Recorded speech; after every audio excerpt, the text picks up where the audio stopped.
guys, welcome to Comic Book Club. I'm Alex. I'm Justin. I am Pete. And we are going to do a speed round. Well, that was really creepy. Yeah. For you guys. So, Pete, kick it off. Green Arrow, Black Canary, number 14, Judd Winnick, signing off. Says, hey, you know what? I had a lot of fun, guys. Thanks for letting me do it. The series is over. Yeah. Well, man, he left a lot of stuff up in the air. I don't know, Judd. I was on it in the beginning. I really loved what you were doing. I thought it was amazing stuff. This isn't going to go direct to. This is actually, you're talking to a camera, not Judd. This is for for YouTube. Oh, okay. Keep going, man. All right. Well, sorry, Judd. It's not Judd. I can't emphasize Judd's people? What am I talking to here? I'm not sure. No, anyways, I just feel that like this started really strong, really was very creative, very fantastic, and then got a little crazy, and then he tried to reel it back in, and I feel like he was in the process, and he might have been able to pull it off, but didn't really happen. That being said, it's still, the art is enjoyable. I kind of, it's one of those things where I would pick up every time. It kind of LePaged out. Captain Britain and the MI-13 number 7. It breaks my heart that this series is canceled because these issues are fantastic. They find a way to incorporate so much that's going on in the rest of the Marvel Universe into these kind of C-level characters, and it's great. The drama's fantastic. The cliffhangers are great. It's so sad that it's being canceled.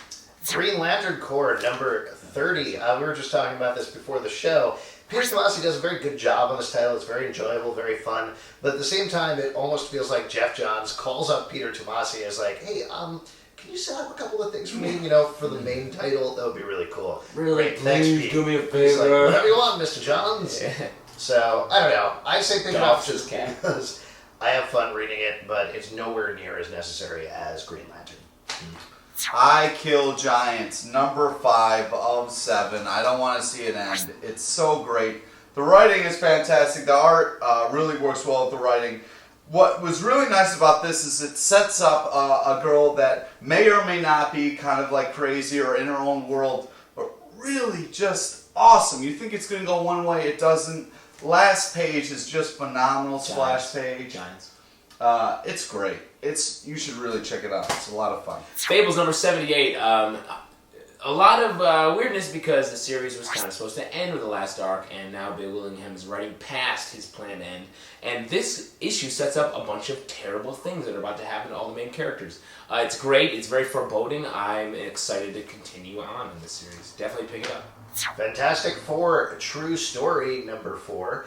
This is Paul Cornell trying out his craziest possible impulses. Essentially, Fantastic Four go into the land of stories to save fiction for everybody. It's a very silly, fun, enjoyable Fantastic Four story that they play around with. I think this is going to read really well in the trades. Oh, boy. Catchphrase. Headlocked, number 1, The Tryout. This is a fun indie book, really cool. It's just, the first one's just kind of setting things up. You get to know about this guy who wants to be a wrestler. Do you have to have been a wrestler in high school to get into this? No. Why would you say that? I don't know. It's like, why would I don't know why I would pick that up. Well, it's a fun indie book about a guy who's chasing his dreams. Maybe you believe in dreams, or maybe you have something that you believe in. I've never had a dream before. Well, that probably says a lot about you. You're a hollow asshole, so. I have a hollow asshole. Did you see that Kevin Bacon movie, Hollow Asshole? Yeah. It's really good. Cool. Overrated, though, that movie. New Exiles, number 14. No one's reading this issue, and it's not that great. But the art is by our friend, touchy-feely Tim Seeley. And the art is Why very do you nice. call him that? That's because you hug him way too much when you see him. I don't hug him. Tim Seeley of Hack/Slash fame. You just rub goatees together. I know. Which, I mean, that sounds gross, but you should see it. It's even worse. Not true. This series is all over the place. It could be so much simpler than this. Chris Claremont, take that to heart. But the art is very good by Tim Seeley. Worth a pickup, or at least a glance through. What Chris Claremont is going to do is change his writing style now. Walking Dead, number 54. Hey, this is the first time I've ever speed rounded this. Yeah. I was really on board with issues 50 through 52, I think, which just had Really Father... pinpointed those. No. And we talked about this a lot on the show, and then I think they took a left turn back to where they were with issue 53. and had a terrible cliffhanger at the end of the issue that made me totally pissed off. I feel like Kirkman does a lot to redeem himself with this particular issue. I'm still very hesitant about the direction of this series. Wow. But that being said, Real a good watchword there. It's a good issue, but I'm still hesitant about the direction of the series. Well, I think it was good. The Cleaners, number one.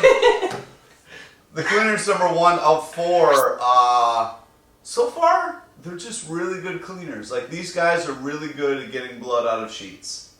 And for some reason, I'm into it. I don't know. The writing is good enough to be like, hey, these guys are just people who are hired to clean up bloody messes. But I'm intrigued. I'm intrigued why they're doing this and what the cause of all the bloody mess is. You should go to my laundromat. You would really get off. You'd Interesting. really get off on that shit. BPRD number 5. This series manages to create a bunch of beautiful moments in the middle of all of this epic action and a real long arc that they've created throughout this series, the BPRD from before, and Hellboy in general. It's a great series. Even if you haven't read them before, there are still moments in this that really impress you, I think. Pick it up. Ghostbusters, The Other Side, number 2.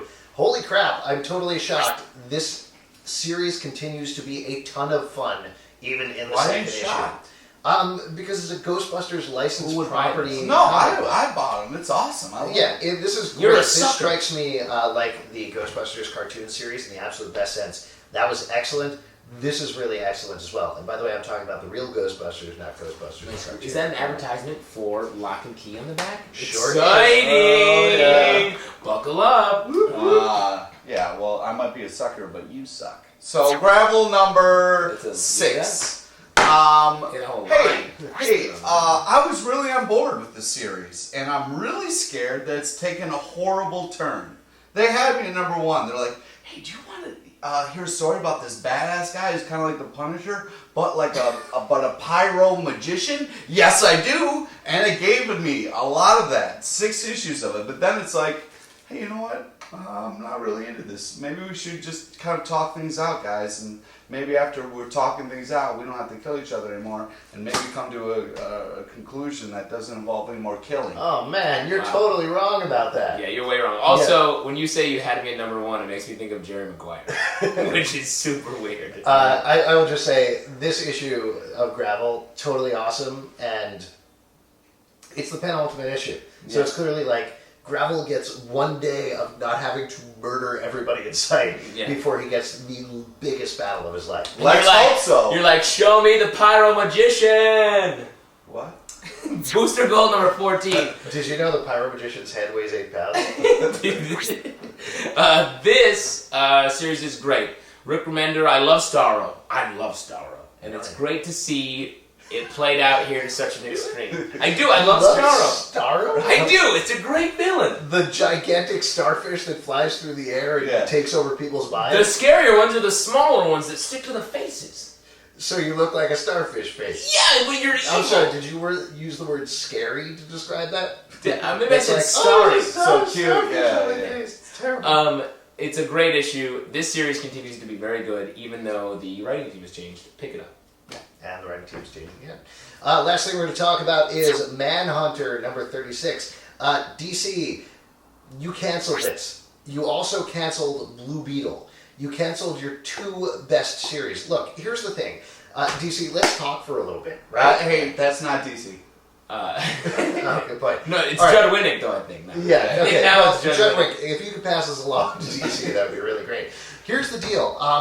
Everybody hates Final Crisis. Everybody hates Final Crisis. Nobody likes Countdown. You are losing market share rapidly. You are in a bottom position where everything is going extremely poorly for you. So here's what I would say to you. You are in a position to now, since you are a lower selling publisher, coddle your better titles. Be known as the quality publisher. That's how you can beat Marvel. You want to beat Marvel? Publish quality titles that people really like and stop concentrating on continuity. Things like Manhunter, things like Blue Beetle, they're not going to sell as well initially. What will happen is people will start to come back because they'll say, oh, DC's publishing really good stuff now. and then you can start getting back into the big events and fuck it up all again, which is what comic publishers do time and time again. But don't cancel your good stuff. You are doing the wrong thing. What did you do to your comic? I was so angry, I bent the corner. Oh my god, you ass. I also ate all of my Blue Beetles. That's that was a great rant. Thank you. If you have a question for us, you can write us at thecomicbookclub@yahoo.com. You can also post a comment below. You can respond. You can subscribe. Check out our blog at popcultureshock.com/cbclub. Or if you're ever in New York City on a Tuesday night at 8 o'clock, come to the pit. We do a live show. It's a lot of fun. It is true. He speaks the truth. Yay. We'll see you guys next time. Hey.